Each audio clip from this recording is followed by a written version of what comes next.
રાજ્યમાં છેલ્લા ઘણા સમયથી ચાલતો અજમલ ચૌધરીનો જે વિવાદ છે હવે કદાચ ખતમ થઈ રહ્યો છે, કારણ કે જે માંગ હતી એ માંગ પૂરી થવા જઈ રહી છે। બળદેવનાથ બાપુની સવારે પોલીસે અટકાયત કરી હતી અને હવે ત્યારબાદ અજમલ ચૌધરીનો એક વિડીયો સામે આવ્યો છે, જેમાં તેઓ પોતાના સમાજનો આભાર માની રહ્યા છે। હવે આ આભાર વિધિ બાદ શું આ વિવાદ અહીંયા સમાપ્ત થાય છે કે કેમ, ગાંધીનગર કૂચ થશે કે કેમ, તમામ વિશે વિગતે ચર્ચા કરવી છે। નમસ્કાર, તમે જોઈ રહ્યા છો ચક્રવાત ન્યૂઝ, હું આપની સાથે હેમંત।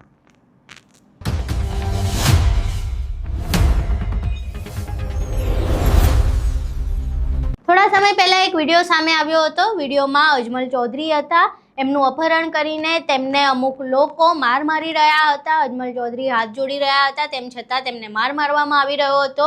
આ જે વિડીયો સામે આવ્યો, વિડીયો સોશિયલ મીડિયા પર વાયરલ થયો, ત્યારબાદ ચૌધરી સમાજ ભારે રોષમાં હતો અને આખી જે ઘટના બની એમાં મુખ્ય સૂત્રધાર તરીકે તેઓ બળદેવનાથ બાપુને માની રહ્યા હતા અને તેમની સામે આકરા પગલાં લેવાની વાત કરી રહ્યા હતા। પરંતુ બીજી બાજુ એફઆઈઆરમાં બળદેવનાથ બાપુનું નામ પણ ન લખાયું અને એના કારણે ચૌધરી સમાજ રોષે ભરાયો, ત્યાં સુધી કે તેમણે ગાંધીનગર કૂચ કરવાની વાત કરી।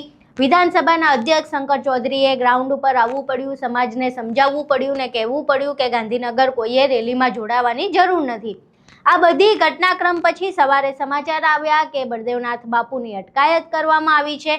આ સમાચાર બાદ હવે અજમલ ચૌધરીનો એક વિડીયો સામે આવ્યો છે, જેમાં તેઓ પોતાના સમાજનો આભાર માની રહ્યા છે। પહેલા એ વિડીયો જોઈએ।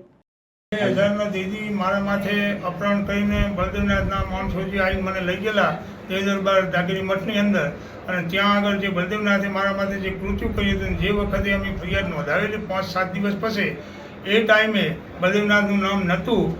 આજે મારી તમામે સમાજ અને 18 આલિમે ખૂબ મને સહકાર આપી અને અમને બળદેવનાથનું નામ મેળવવા માટે મેં ખૂબ પ્રયત્ન કર્યા અને આ પોલીસ ડિપાર્ટમેન્ટે ખૂબ મને સહકાર આપ્યો છે।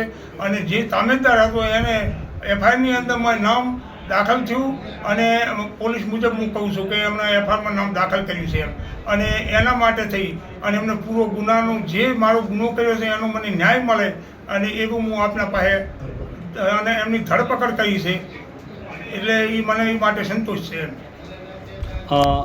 બનાસકાંઠાના આપણા એસપી સાહેબને તમે શું સંદેશો આપવા માગો છો?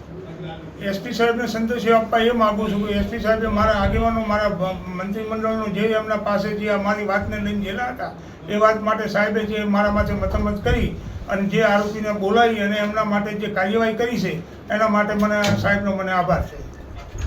અહીં તમે વિડીયો જુઓ। હવે આ વિડીયોમાં અજમલભાઈ ચૌધરીને એવું લાગી રહ્યું છે કે એમને હવે ન્યાય મળી રહ્યો છે। જે અત્યાર સુધીની લડત હતી એ જ હતી, કારણ કે એમને એવું લાગી રહ્યું હતું કે ન્યાય નથી મળી રહ્યો, કારણ કે જે પ્રમાણે 1.5 વર્ષ જૂની જે ઘટના હતી એ ઘટનામાં એમને એવું લાગી રહ્યું હતું કે બળદેવનાથ બાપુ છે એમના દ્વારા જ આ લોકો આવ્યા છે, એમના થકી જ તેમનું અપહરણ કરાવવામાં આવ્યું અને તેમને માર મારવામાં આવ્યો, એટલે આખી ઘટના બળદેવનાથ બાપુ પર અટકેલી હતી અને જો તેમની ઉપર કાર્યવાહી ન થાય તો તેમને ન્યાય નથી મળ્યો તેવું તેઓ માની રહ્યા હતા।